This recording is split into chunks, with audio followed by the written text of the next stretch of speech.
Greetings, I'm Rob Chappers. And I'm the captain. We're at Anderton's showing you an amazing new LTD guitar from ESP Guitars. This is the James Hetfield signature model, which is the Snakebite. It certainly is.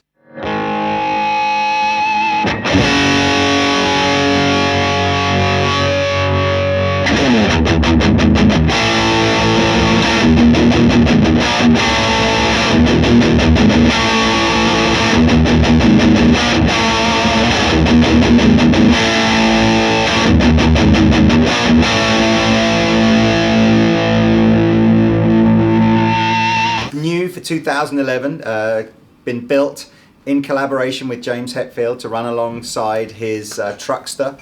So the Snakebite is a twin EMG humbucker guitar. It's got an EMG 81 and an EMG 60.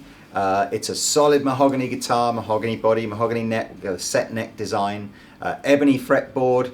It's a super high spec guitar, this guitar. Locking machines, Spertzel locking machines, really high quality hardware.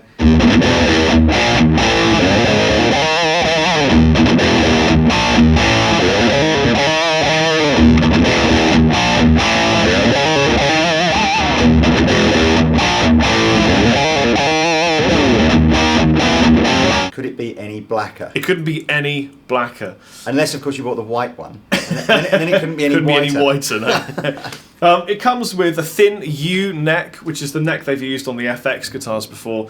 Feels really, really nice in the hand. It isn't too thin that it just kind of feels like there's nothing there, and it's thick enough that you've got some serious wood in your hands.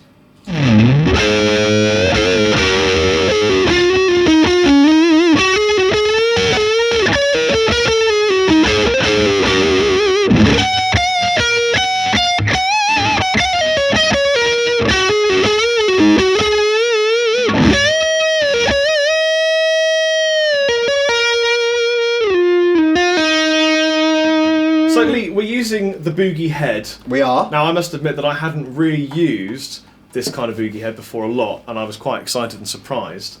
Tell the guys about this head. Well, this is from the Rectifier series from Boogie. I guess the famous one is the dual rectifier. You know, that's certainly the one that Metallica have used for a long time, and Foo Fighters and all those kind of bands. It's that classic. It's the classic kind of sound that had that whole generation of kind of 90s sort of heavy rock metal kind of sound.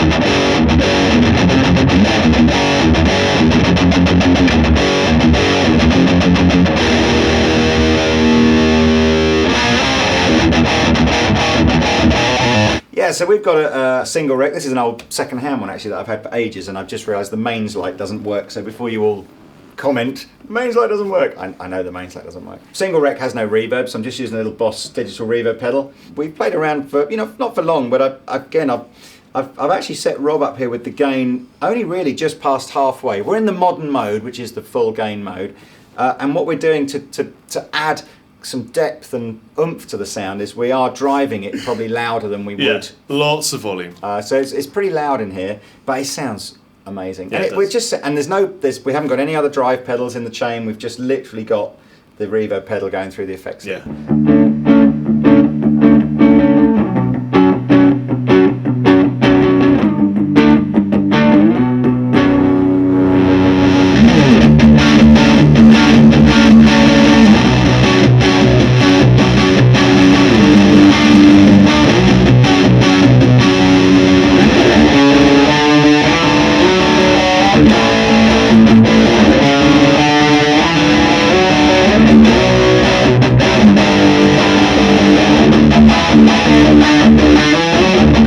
Pickups, Lee. Well, we were talking about pickups because, in fact, the conversation came around because I had the ESP catalogue here, and you ESP aficionados out there will know that ESP, if it says ESP at the top of the headstock, then it's been built in the Japanese custom shop.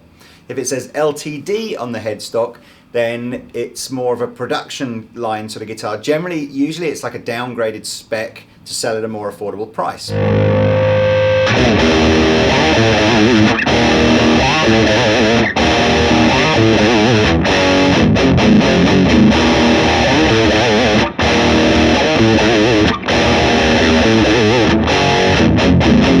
And certainly this LTD is a lot more affordable than the ESP, but the spec in the catalogue is completely identical. So same timbers, same pickups, same hardware, same fretboard. And of course then we were talking about pickups, and we were saying, well, there's also been a ton of publicity this year about a new set of EMG pickups that James Hetfield has designed for himself, called the Het set. They look amazing. If you've not seen any pictures of them or seen the video, you should check them out. Just for the look alone, they are probably one of the nicest looking pickups I've ever seen. And James Hetfield describes them as kind of giving him kind of the power of an active pickup, but with the dynamics of a passive pickup.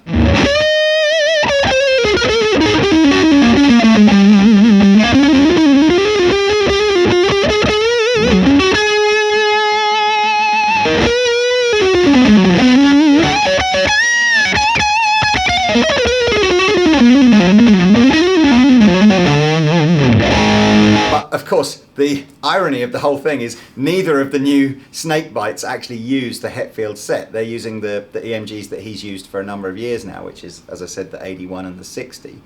So I guess if you really want the ultimate kind of Hetfield setup, you're going to have to buy this and the Het set as well, which is cool. You can buy all that from Anderton's, and I'm sure, we'd do you a good deal and fit them for you or something like that.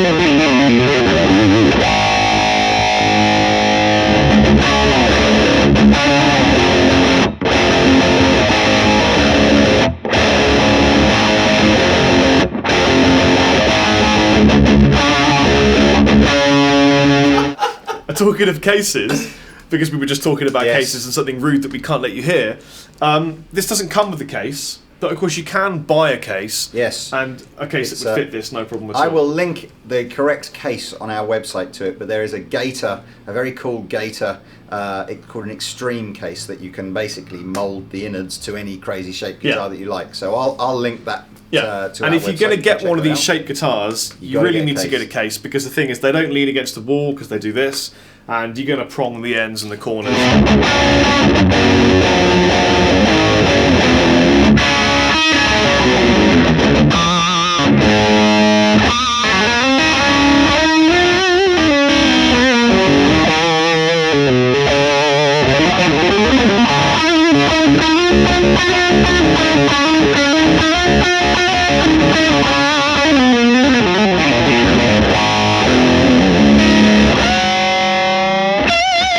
We sell these stands. These are called a Hercules, I forget the model number of them, but search for it on our website, Hercules guitar stand, and you can see the design. It grips it at the headstock here, and it's just got a backrest, so any crazy shaped guitar that you've got, like a Explorer or a V or anything like that, this is a great stand for it. They're about 25 or 29 pounds. Really it's also nicely like an made. evil ant robot.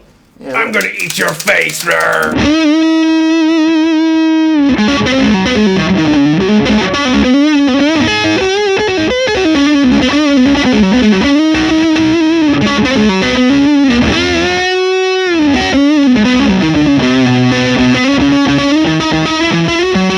I was expecting the two controls to be tone and volume. Yeah, so did I. Yeah. And I was going, why is it not turning off? And then I realised it wasn't a tone. There's no tone. Yeah. It's just two volume controls, one for the front pickup, one for the back pickup. And the other thing, actually, which I have to say thanks to Pablo for looking up for us, EMG 60 is the bridge pickup on this. Unusual choice, isn't it? You normally see the 81 paired with the 83, but the 60 apparently is voiced more like a classic sort of 59 Les Paul sort of sound, really nice, kind of smoother, creamy, sort of nice for all your kind of mid-rangey solos. You can always tell by the look on Rob's face whether or not he's happy, because it's just, you plug it in, he plays one chord, and he's just like a child at Christmas if he's got a nice guitar sound. Yeah, it's an easy guitar to play. Do you know what I mean? Some guitars, you kind of have to fight a little bit to make it work. This is just a guitar that plays itself. And it's just a bit of a dream, really. Nothing more to say. Does that as well, which I quite like. This is down. It's screwed in with little grub screws.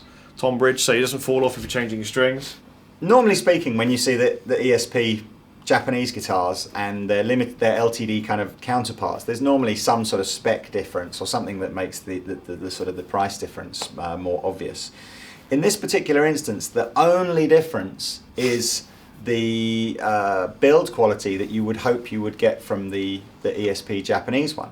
This is about £990 for the LTD one, or $2,200 for the ESP one, and there's not a single spec difference. I tell you what, there's not an awful lot that a really good setup wouldn't resolve, you know, on any kind of LTD to make it feel very much like an ESP. I mean, maybe there's an argument that the choice of mahogany on the ESP would be better than on the LTD, and I'm sure if you had the two side by side, you know, you'd feel a quality difference. But I think that's a big price difference. So in my opinion, a lot of ESP artists use LTDs. Yeah, they do. They're not sort of low-end guitars at all. You know? No, I mean LTD do make some, you know, £150 guitars that you could learn to play on, but they equally make some seriously pro guitars.